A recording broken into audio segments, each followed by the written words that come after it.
In our project, we used genetic algorithms to search for the best strategy for an iterated prisoner's dilemma tournament. The prisoner's dilemma is a classic problem studied in game theory. In this game, two criminals are interrogated about a crime they have committed. They are each given two options, cooperating or defecting. In a real-world scenario, cooperating corresponds to keeping silent, while defecting corresponds to ratting out the other player. The outcome for each player depends not only on his own decision, but also on the other player's decision. The result is often displayed in a payoff matrix. Iterated prisoner's dilemma is simply when two players play prisoner's dilemma many times in a row. Even though in a single instance it is better to defect than cooperate, if the players can teach their opponent to cooperate, they can, on average, make more points through mutual cooperation. In the literature, a strategy called tit for tat has been heralded as one of the best. In this strategy, players cooperate on the first move and then copy their opponent's last move. In our project, we wanted to test this claim by finding the best strategy starting with no prior assumptions. In other words, if we start with completely random strategies and have the computer find the best strategy, will the best strategy be similar to tit for tat? In order to search for the best player, we used genetic algorithms. We started with a random set of players and played them against each other as our 0th generation. We then took the most successful players, evolved them, and then placed the newly evolved players in the 1st generation. We repeated the same process, taking the best players of a given generation, evolving them, and placing the new players in the next generation. After many generations, we would take the strongest strategy in the last generation as the optimal strategy overall. In our simulation, each generation consists of many rounds in which each player pairs up with another player randomly.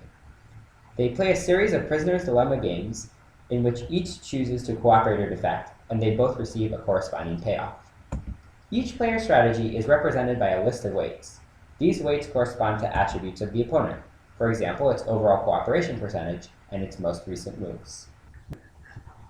We determine the probability of cooperating by calculating a log-odds ratio through a weighted average of the opponent's attributes.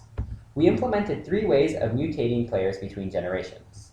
In simple evolution, a player mutates by changing a single one of their weights by a random small amount. In simple sex, 2 players give birth to a child whose weights are the average of the weights of the parents. The third method of evolution is complex sex, where 2 parents birth a child whose characteristics are a weighted average of the parent's characteristics. The child will look more like the parent with the higher score. Our program runs as follows for a one-move memory player. For each generation, we print out the optimal strategy. We see that the strategies get closer and closer over time.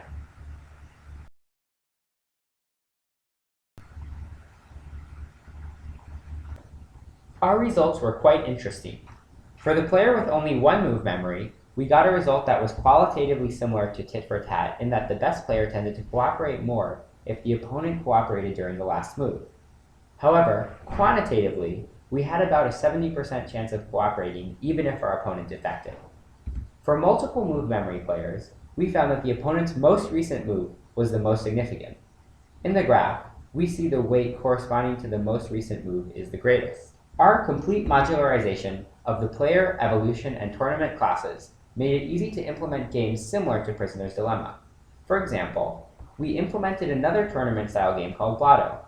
By enabling code reuse, we provide an easy platform on which to prototype many other game theoretic experiments.